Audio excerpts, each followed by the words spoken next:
Hello, everybody, and welcome. My name is Colleen Stovall, and I'm the Director of Programs and Events for AIA Miami.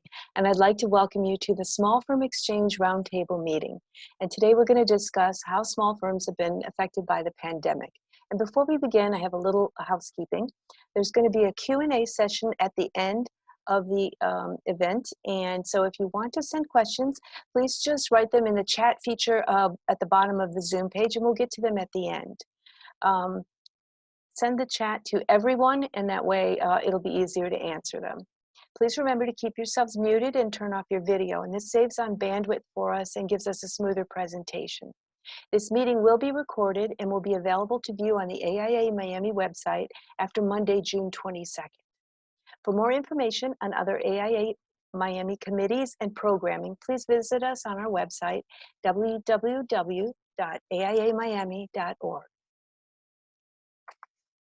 And now I'd like to introduce today's panelists. If you want to turn your video on, everybody. First, we have Stephanie Morales Casariego, and she's the principal and co-founder of C-Space Architecture and Design. Hi, Stephanie. Hello. And then we have Jenifer Briley, who is also a principal at Jenifer Briley and Associates. Welcome. Thank you. Pleasure to be here. Hey. And Brett Moss, the managing principal of Moss Architecture and Design Group. And this firm was a former AIA Miami Firm of the Year. Small Firm of the Year? What year was that? 2017. Aha. And then we have Bruce Brockhouse, who's a principal with his firm, Brockhouse Associates. Hello. Hello, and welcome. So today I'd like to start this conversation with something that I don't know if it's true or not, but I've heard people say that small firms have an advantage sometimes over larger firms in this post-COVID world. What do you all think? Brett, let's start with you. Well, I don't know what the advantages are from a larger firm, but I can tell you that our experience, we were able to be very flexible very quickly. I would say that one of the big advantages is that when we do go back into the offices, we have a pretty good amount of space and we can spread out because we don't have as many people in the space, which I've been talking to some of my friends who own larger firms, and they're saying that they have to alternate days to reduce the amount of people in the office. So I think that would be something that I would see that would be post-COVID, that would be more of an advantage for the smaller firms to work farther apart from each other. What about you, Jenifer? I do think that there are certain advantages just based on the type of work that a small firm might take. In the office world, for instance, we do office buildings. They're not extremely large. We're looking at something like, for us, a 60,000 or 100,000 square foot office building with very small, for instance, offices. So we would never be in this environment looking at big floor plates where there are lots of people. Just going back to what Brett was talking about, people want small spaces, and the market has changed. Even before all this COVID came out, people were more conservative about office space. So the tendency is to buy smaller. In addition to that, for some reason, I guess it's market driven, we really picked up on the residential end, and it really wasn't our main forte up until the last few months, and that has changed for us. The luxury market has really come to play in the office. Is that because people are stuck with their whole family in their house, and now they're like, we need something bigger, and we need offices, and we need different spaces than traditional? You know, it's every possible scenario, but a really prominent one is that people are moving out of New York. So many people are rushing to South Florida and trying to establish a quality of life. And of course, they are thinking Miami's a great bargain in comparison to the prices that they were paying there. So, that market has also opened up. That snowbird flight down for some obvious reasons, really. What about you, Bruce? How do you feel about that? Small firms have the advantage of this post-COVID world. Well, I haven't worked for a large firm for about 30 years. So I just remember it was very, there were cubicles and they were very close together, and it was a very communal effort to get a project out. And I think being separated with less personnel makes it automatically easier to work because you don't have as many people to contact. There's less coordination efforts, and we're pretty flexible before COVID hit because we were doing more projects with less people, and that means that we already had to learn different techniques to keep it from small. So when COVID came, we just basically talked about how to work at home, and we had to make some changes. Most of it was technical, and we were pretty prepared for what happened, I guess. Oh. And Stephanie, what about you? Well, I think our firm is very similar to Bruce's in size. We are only 4 people. So a lot of our work has been done cloud-based. So all of everything is on Dropbox. So we've been able to access our files from everywhere anyway. So when COVID hit, we really didn't have to change anything when it came to that, to be able to access our files and be able to work from wherever we want. And the biggest change is that we sent 2 of our 2 employees home, and they were able to pretty much start their work pretty seamlessly when everything happened. So I think that's an advantage. And also we've been focusing a lot on the luxury residential market. Mm-hmm. So it's the same thing like what Jenifer was saying, that people are home and they want to fix up their house. And our clients freaked out for about 2 days or a week, and then we said, okay, we're going to continue with our project. So we've been very blessed that we haven't had a hard hit. Well, that's interesting. And keeping on that theme you were just, how have you guys do you have staff working at home? And if so, how have you maintained strong team collaboration while working remotely? Stephanie, what do you think? Well, we actually have one of our staff members is at the office right now full time. And then Chris and I are meeting with clients and going to job sites. And then our other staff member has her family. So we gave her the flexibility now that there's barely any summer camps.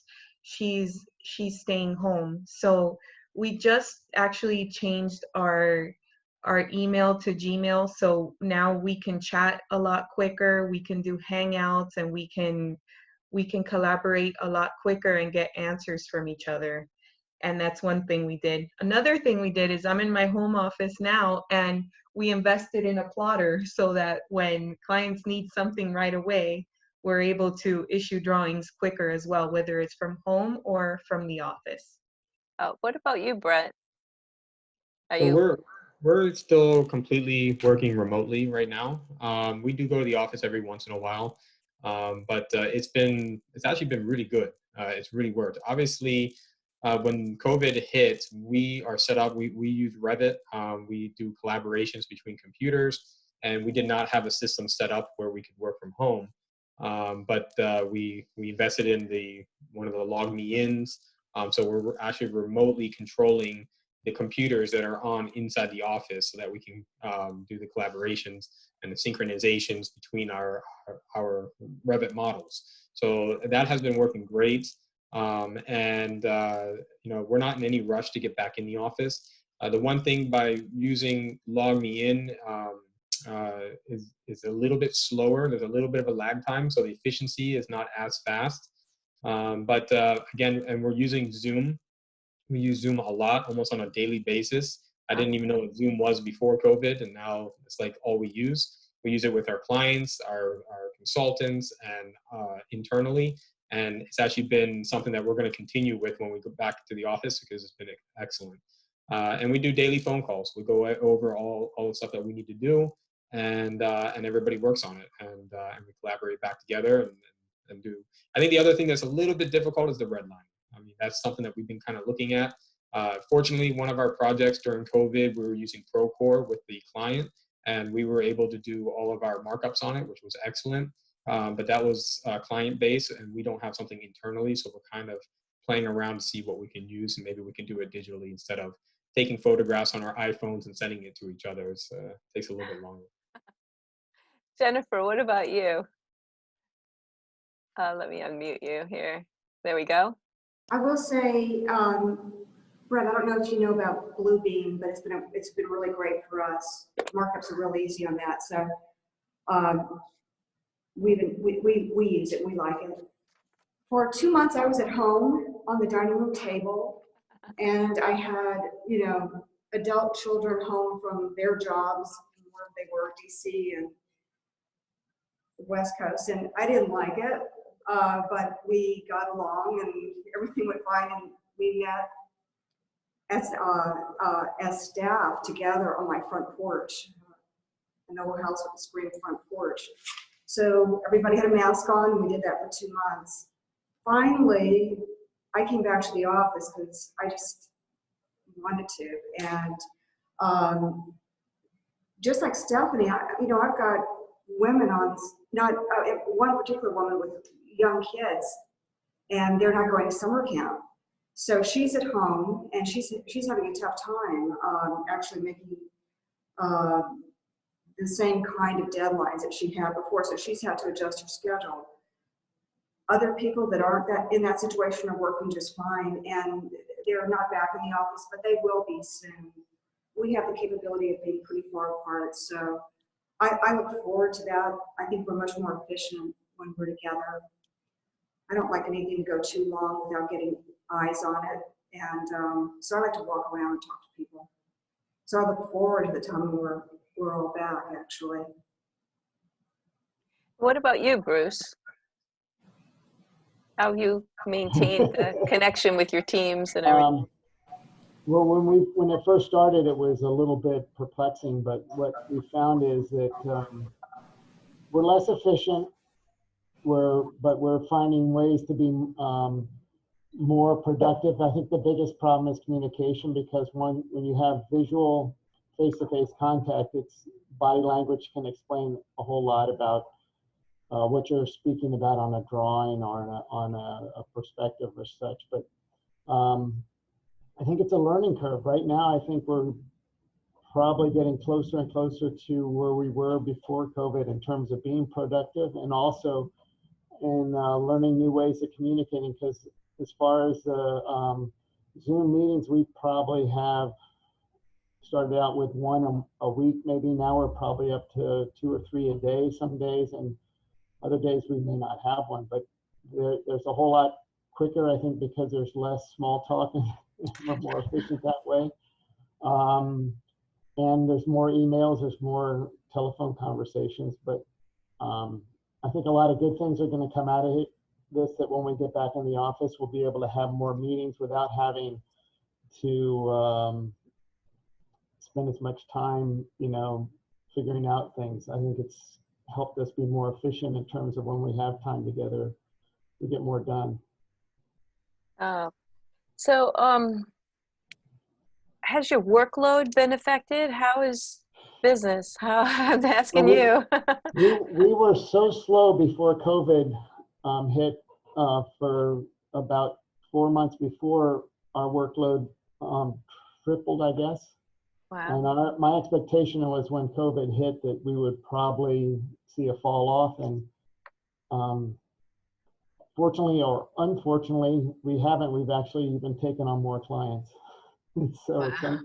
and it may be like Jenifer said, that people are using this time to think about how they can improve their lifestyle, and you know, maybe make a bigger office, a bigger home, or you know, change their hotels around, whatever it is. We're seeing people doing that, which is contrary to what I thought would happen.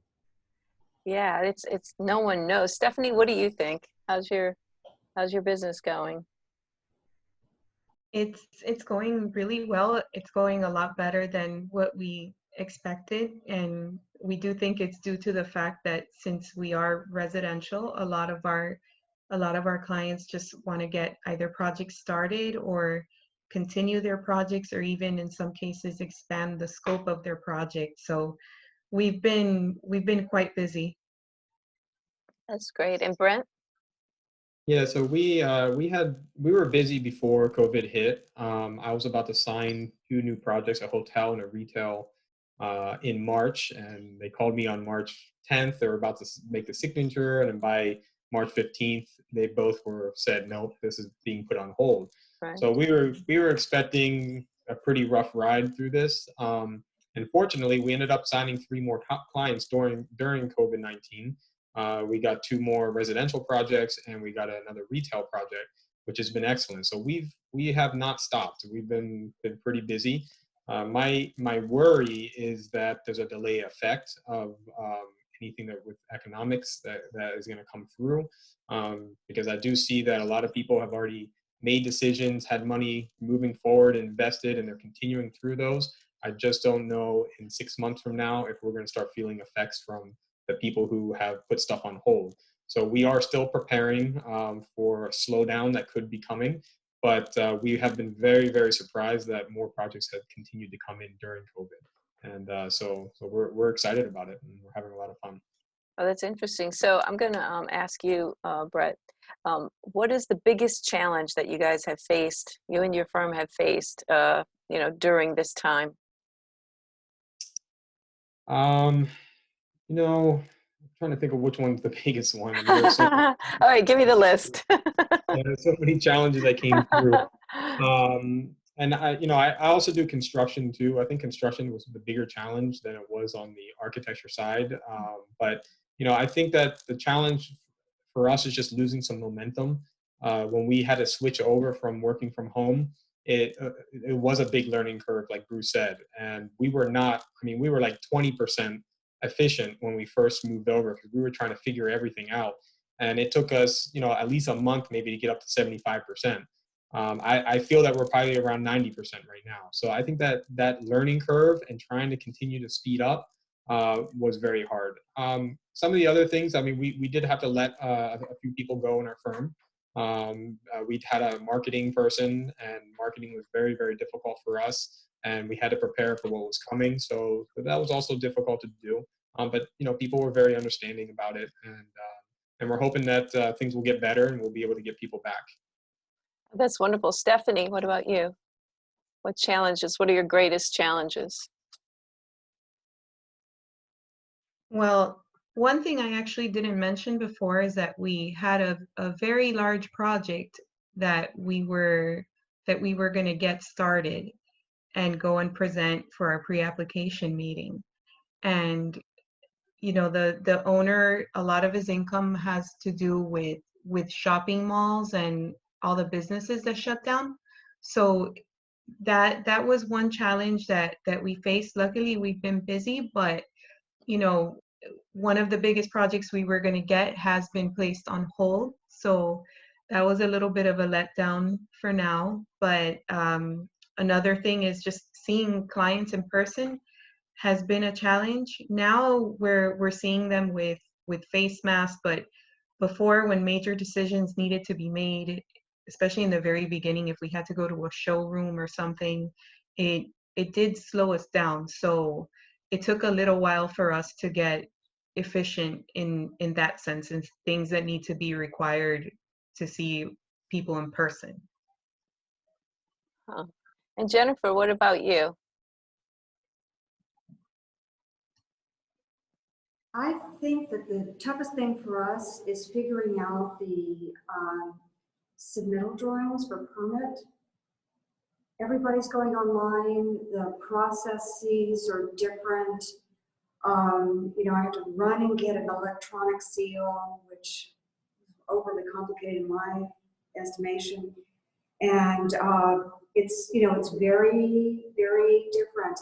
Also, I thought it was interesting that we relied so much on permit processors, and I guess that job is gone from what I can tell. It's all direct apply online now. So I just sort of looking to see how that works out. So far, so good, but just about to submit something, 2 or 3 actually, and in 3 different jurisdictions. And let's see if it gets lost in the pipeline or works efficiently. I just don't know. Huh. I have a question for you, Jenifer. So with all the changes you've kind of had to make with your firm and anything, out of all the changes you've adapted now, do you think you'll keep any of these changes moving forward in the future if things get more normal? Well, we might have a unique firm, and maybe we don't at all. Everyone has to chime in the fact that I give everybody the flexibility to come in or work at home. I was a corporate person for a whole long time, and I towed that line and got into the office at 9 and left at 6:37 on a good day. So I really don't want to live that way anymore, and I want to give my clients, my employees the flexibility to do the same thing. And I'm able to, we make our deadlines. We're all very, very, very responsible, but they're flexible. If somebody's got a kindergarten graduation and needs to be there at 10 o'clock, they're free to go. So, but we're talking 10 o'clock at night. So it hasn't changed that much for us, other than, as I mentioned before, the non-availability of these young parents. So I don't. I like them back in the office, honestly, at least part of the time. Right now, some of them are just not going to come in, and probably until the end of August. So we do what we have to do. I'll actually go to their houses if I really, really need to talk to them. I'll wear a mask and go outside and have a conversation with them. Wow, so that's what you would keep, is the kind of lifestyle change and the flexibility? I think everybody values the flexibility, and we're just not so high pressure that there isn't time for that flexibility. So we've had it, we'll keep it. It makes the situation like this much, much easier. Oh, Brett, what about you and your firm? Are we still on the same question? Same question about the the adaptations you've had to make. Out of all those, what do you think you'll keep going forward? Well, I agree with Jenifer, is that I could not work at home before. It just, before COVID, I could not. I mean, if I had 8 hours to work at home, I would get a half an hour work done. Now I had to force myself to figure out how to set up an office in the TV room, keep the kids out of there, and get work done. And now I can do it. So I had to relearn how to figure this out. And I think that flexibility is great. The other thing that I really enjoyed, and this goes back to the Zoom, is working with our clients on Zoom. We used to try to say, okay, we would meet with the clients, listen to what they wanted, and then we would prepare a whole package for them, come back and present it, and listen to what they like, what they don't like, and go back, which was not as efficient as it is now, because what we're doing is we're meeting with them once or twice a week, and they actually see our models on, and we share a screen with them, and we start moving things around, and they say, oh yeah, I like this, I like that. And we're actually going back and forth and collaborating much quicker with the owners. They love it, and it's actually much more efficient because we don't need to go back so many steps to try to fix something that maybe didn't work for them. And so even when we're in the office, we're going to try to do this now, from now on, when we're collaborating with our clients. Oh, that's really interesting. Stephanie, what would you keep? I think Brett brings up a great point, because I had a client that I was doing interiors with, and it was the same thing, that I was able to sit down with her on WebEx and go through everything that was basically on my drawing board. So instead of having to go through that extra, extremely time-consuming step of preparing a presentation, it was more of a working meeting, which I really liked, and the client seemed to have enjoyed as well. So it saves the time of the commute, it saves the time of having to prepare this formal presentation, and it becomes more of a collaborative effort with the client, which I think is really interesting.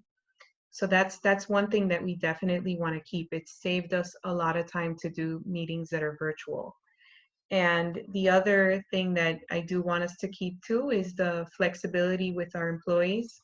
If one of them is not feeling well or is sick, they don't have to get their PTO. They could just stay home and work and be comfortable. And I think that's something that a lot of workplaces are going to implement now, just at the risk of getting other people sick.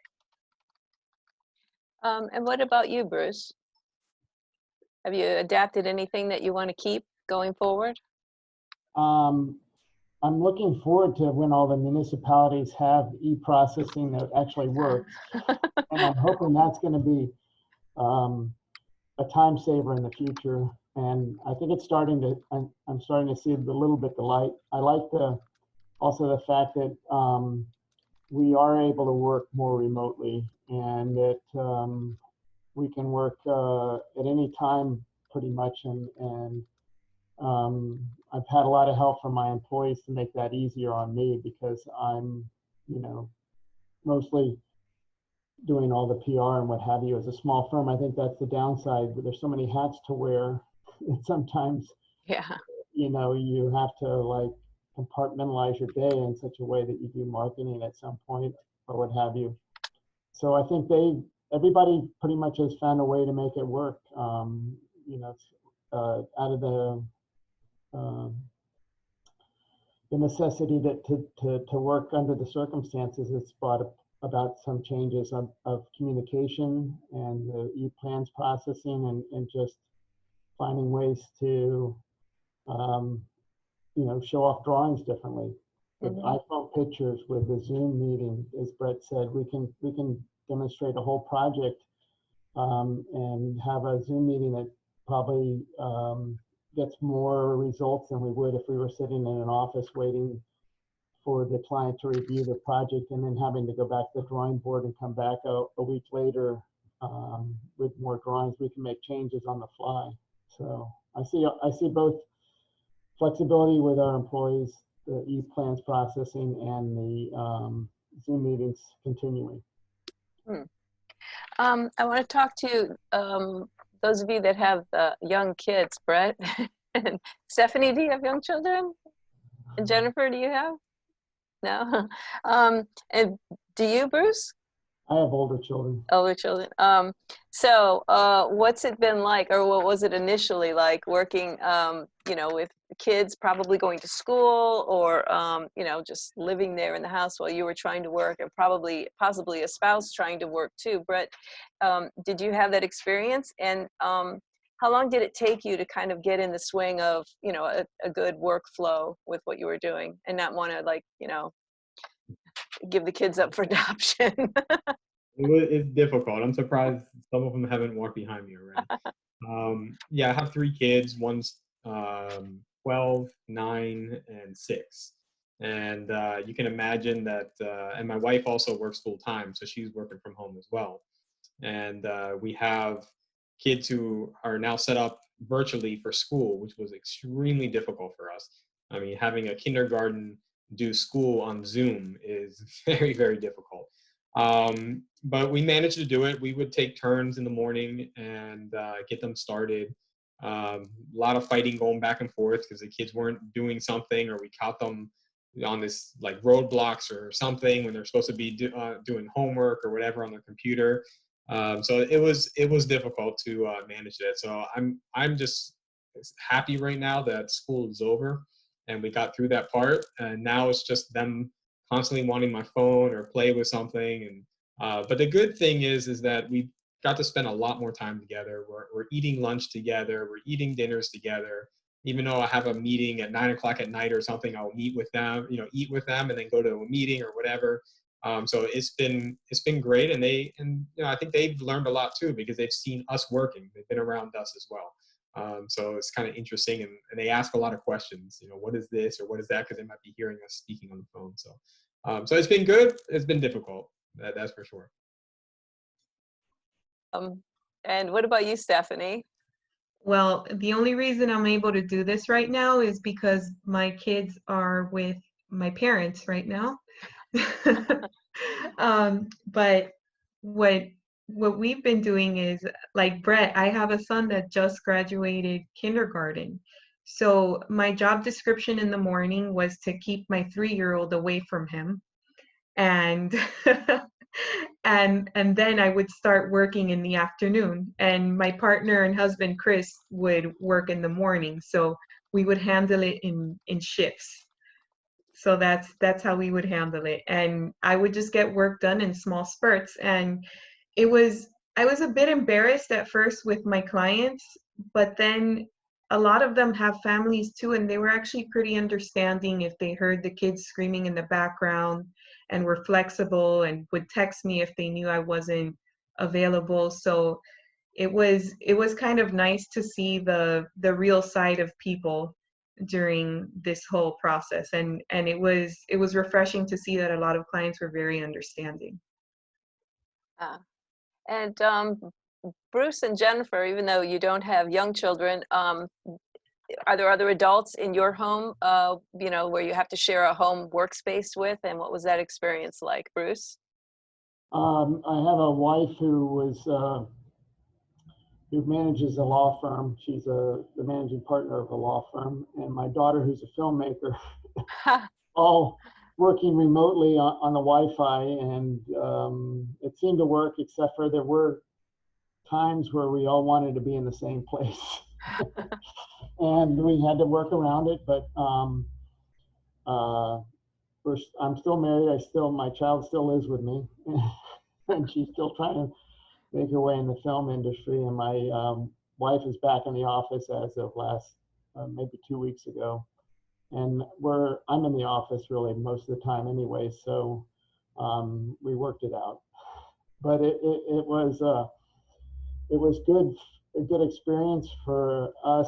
But obviously it's completely different when you have small children, and to think that you have to set them up on class, for classwork, that's got to be really tough. I mean, we should really appreciate the teachers out there, because they do make our lives easier. Yeah. And Jenifer, what about you? You said you have, hold on, there you go.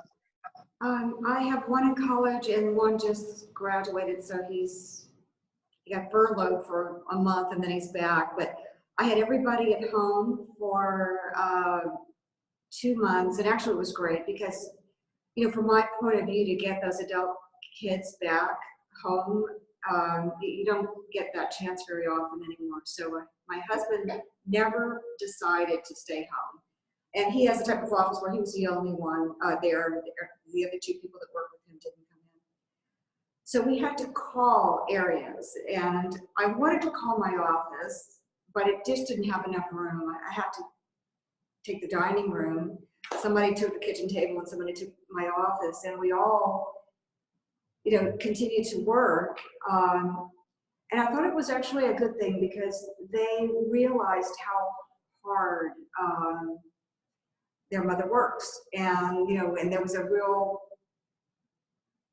camaraderie where they were doing the cooking and they were actually doing some of the cleaning. And as a matter of fact, they wound up doing all the cleaning. So one son learned how to cook during this whole thing. The other one knew how to cook. So it's really been, sort of delightful in a stressed out, disorganized kind of way. Huh. So, and I'm guessing that those of you who are doing luxury homes and these new types of living spaces are going to be using your experiences maybe to, and I wanted to ask, it's kind of a design question, but like what new space, if you were doing a luxury home, would you add, because of the experiences you've just had, what would you add to a home that wasn't there before? The delivery room. A delivery room. Ah. Yeah, I'm actually designing a house right now, and they want an Amazon room on it, where the Amazon boxes can be dropped off into a space. Oh, that's really interesting. What would you do, Stephanie? Like one area that was never a thing before?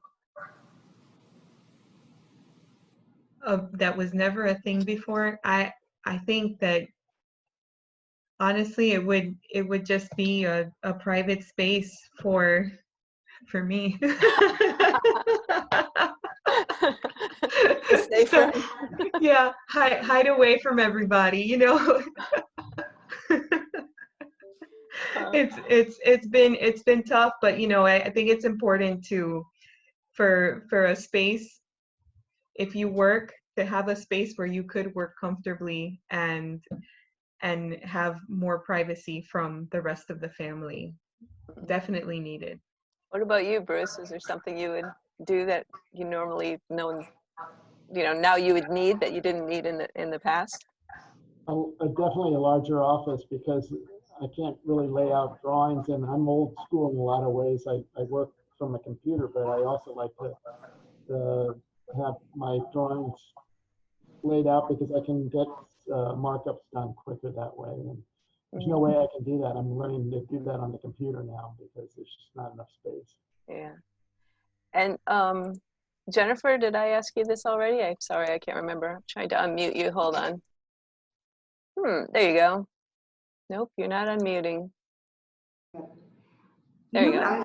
I'm seeing, well, definitely, we're in the process of doing a luxury home right now. So the office popped in, a big office with an outside entrance.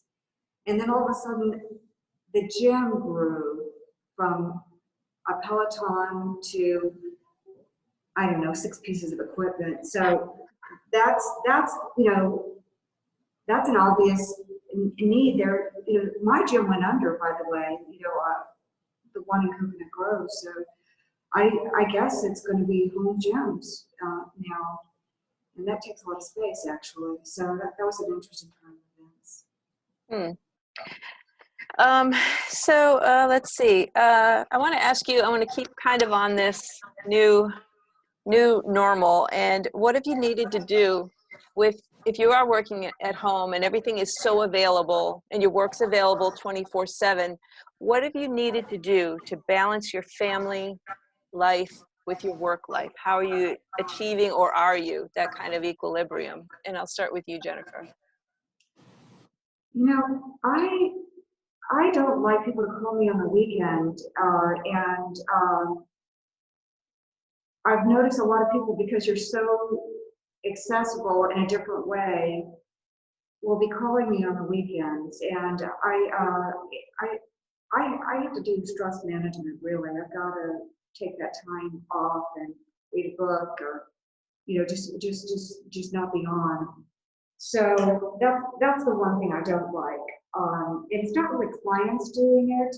It's staff, but it's also different consultants, like interior design designer might be working on a project and has gotten stuck and wants to talk about it on Saturday.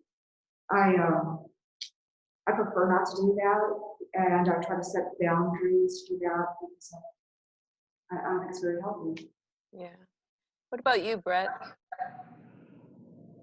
Well, I think that not having the traveling to work and back, to meetings and back, gives a lot more time at home. Something that I definitely didn't do before COVID was cooking a lot at nighttime. I used to order food in or whatever when I got home because I was tired, and I would get home quite late. Now that I'm at home, I pretty much cook almost every single night. So I do that around the kids, and so that has changed a lot of balancing the life at home by being in the kitchen a little bit more, and actually I love cooking. It's been a lot of fun. As an architect, it's really fun to create new things and try different things. So that's been really good, and also in the mornings too, because in the mornings usually you would wake up and get ready for work and jump in the car and eat something really quickly, and now I have time to kind of set up breakfast with my kids, eat something, and go to a meeting and come back and eat a little bit more or whatever I need to do. I like this. I like actually the balance and flexibility that we've had on this. It's been very positive, actually. Mm-hmm. And Stephanie? Well, I think one thing that's been very helpful is the fact that we have 2 employees that are great and very dependable and help a lot with the production work, because production work is very time consuming. So what Chris and I have been doing is we've been doing our work in small spurts. So we'll be working for a half an hour, then we go and play with the kids, which is something that we weren't able to do before. And then we'd go ahead and get back to work. And I feel that a lot of that we can do because we have a team that we trust and is supporting us while we're able to balance our family and at work. And Bruce? You know, I like the fact that we have the opportunity to spend more time with family. I think that's been a blessing. And like Jenifer said, it's nice to be able to do that. And, I too have cooked a little bit more, and we're definitely eating at home, but we're taking turns. And you know, to have an adult daughter who's cooking for us tonight is nice. I don't have to worry about that. Yeah, so I think that those are the perks that I really like is more time to be not doing architecture, I guess, is what it comes down to. And I've always agreed with Jenifer, working 24/7, I think you're less efficient. You're not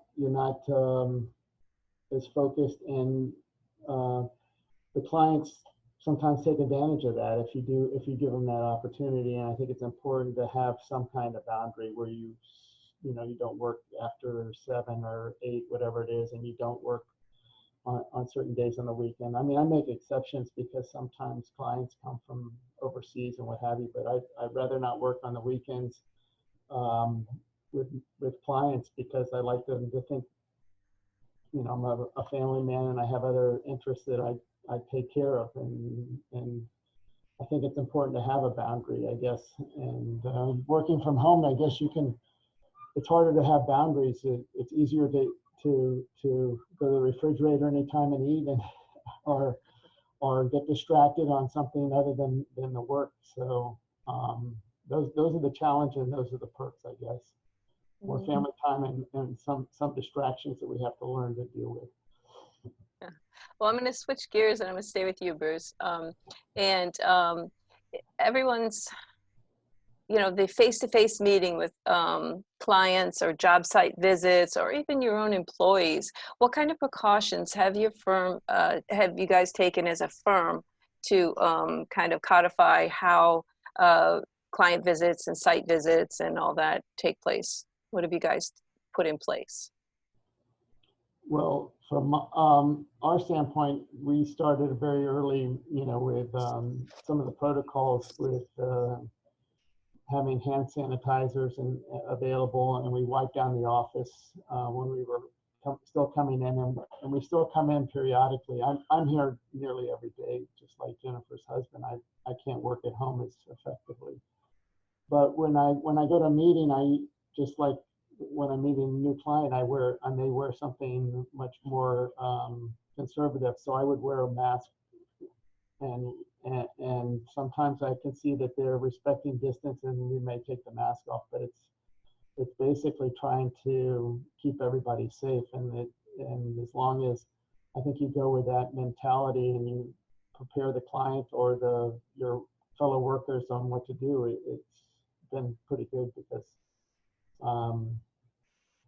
you know, I don't think we're able to spread this terrible virus without having close contact, and if we know we're sick, you know, the respect to call each other and say, I'm not coming in. I think all those things are in place, just like most of the state has recommended. Mm-hmm. Brett, what about you? What protocols have you guys put in place for your employees? I think it's similar to everybody else. We're not working in the office yet. When we do site visits, we have to wear a mask. We have to have hand sanitizers. You know, I do construction job visits, and I have a mask on at all times. And obviously, we have our own protocol in our house that when we get home, luckily I have an outdoor shower, and you know, we take a shower before we get in the house, so nothing is contaminated when we get in.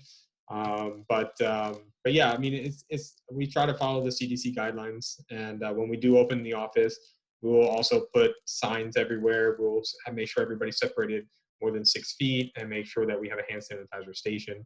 But we're not there yet, and since it's been working and we feel very comfortable with the workload that we have, that we can handle it remotely, we're going to stay remotely until we feel that we can't do it anymore. Stephanie, what about you?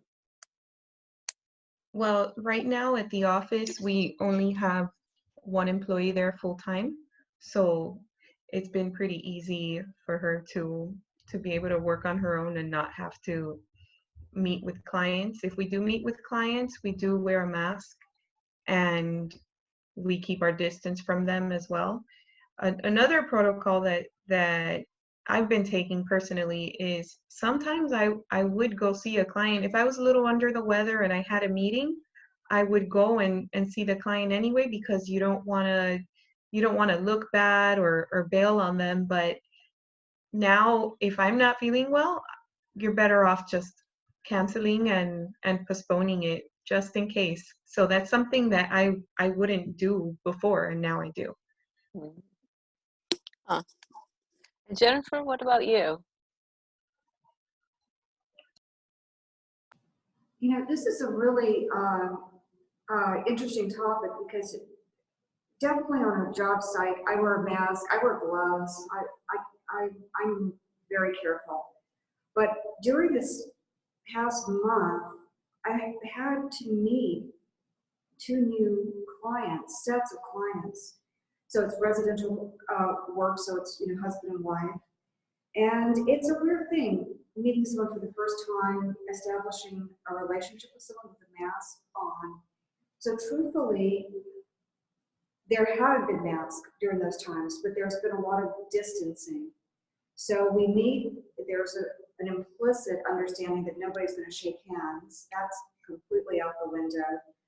But I think everybody feels the same. We'd rather be 6 feet apart or more in a large room, looking somebody in the eye and, you know, getting to know that person, understand what that person is like, you know, whether you even like that, you know, person.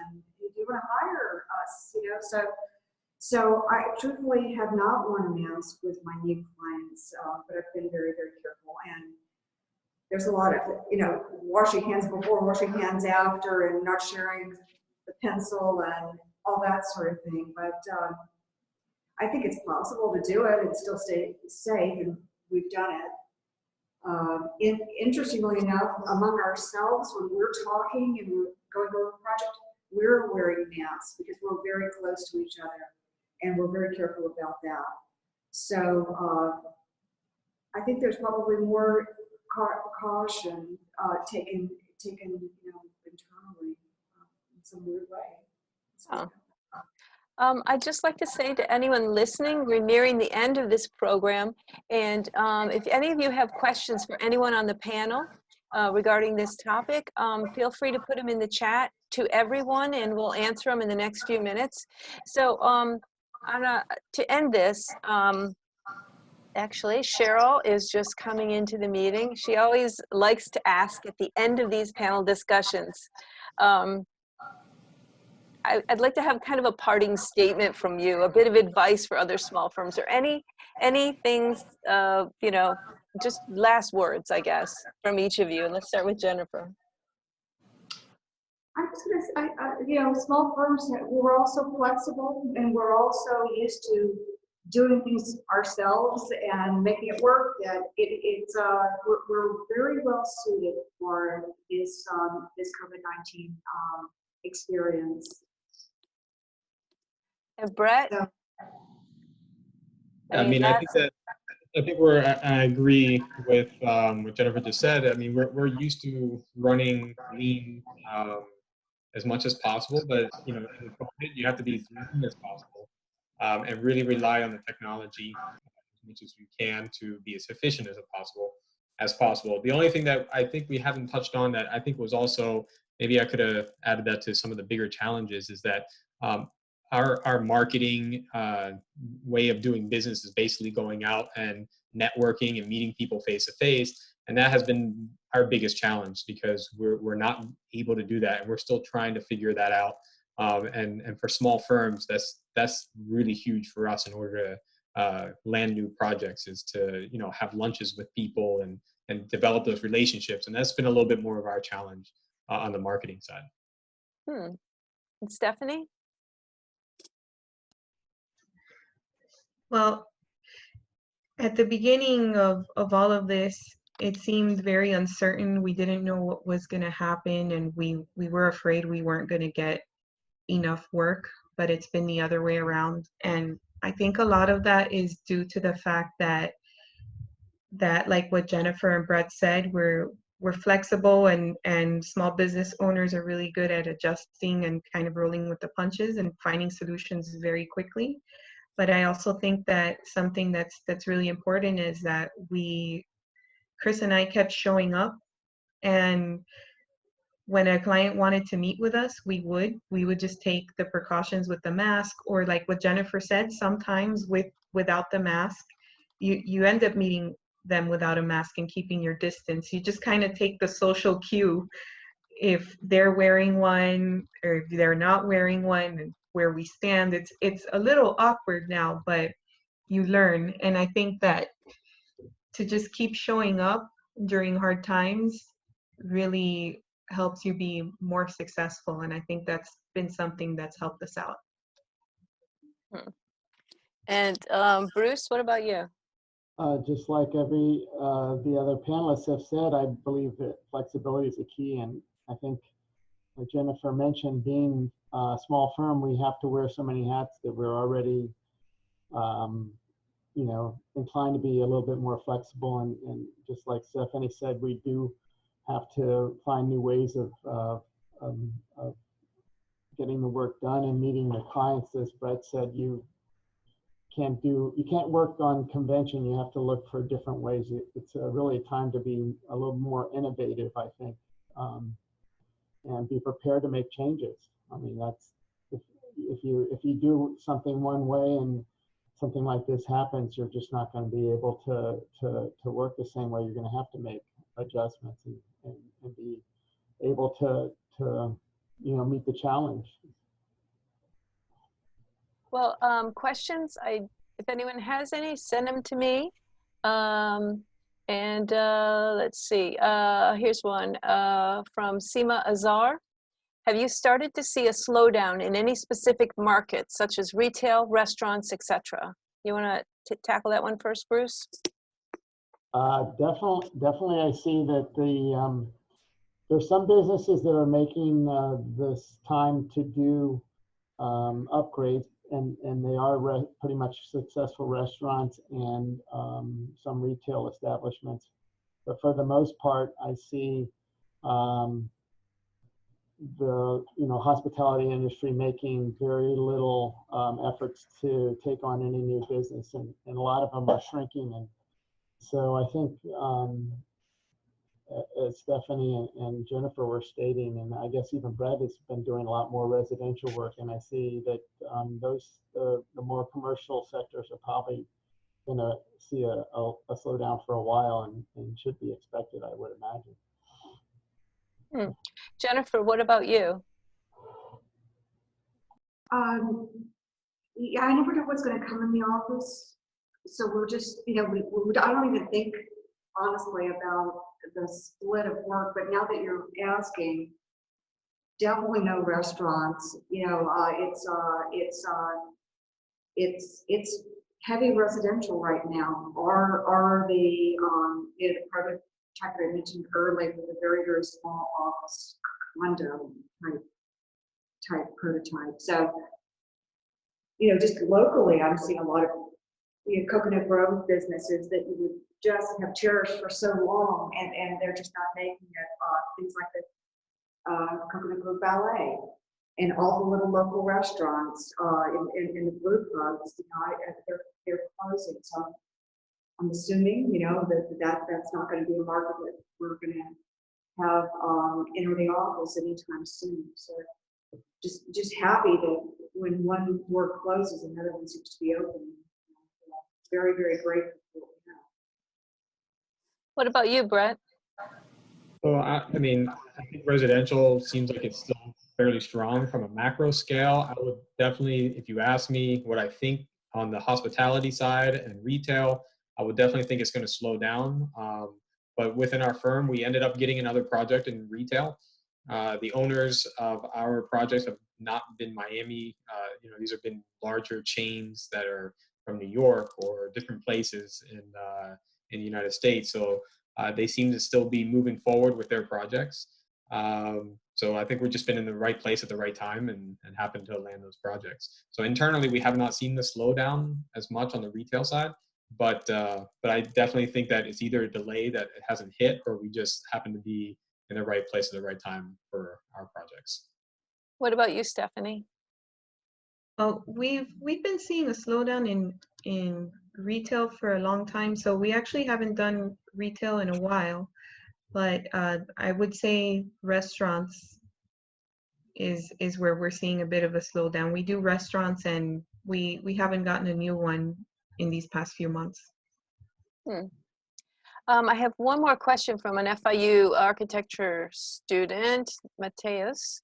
And he wants to know if all of you who have been locked down for so many months have used your architecture skills to do any home improvements.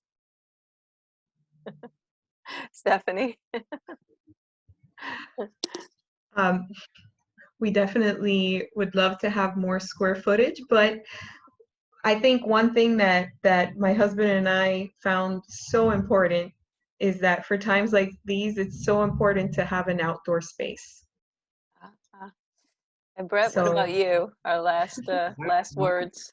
Mine is mostly maintenance. So, you know, like 2 days ago, I was vacuuming out our condensing unit pipes just to make sure that was all clean, because we were having an issue with our AC. Now everything's fixed. And this weekend I'll be doing some caulking outside just to make sure everything's watertight. So mine's mostly just maintenance, but not putting any projects together yet.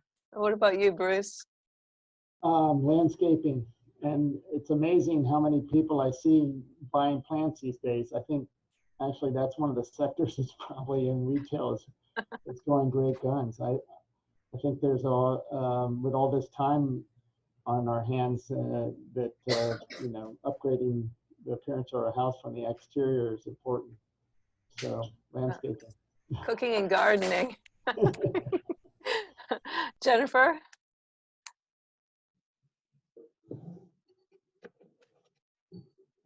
Same here. I went to the garden center. I got my organic soil. Never planted anything, but I took all the weeds out, and I'm trying to rebuild the coral rock wall behind the garden.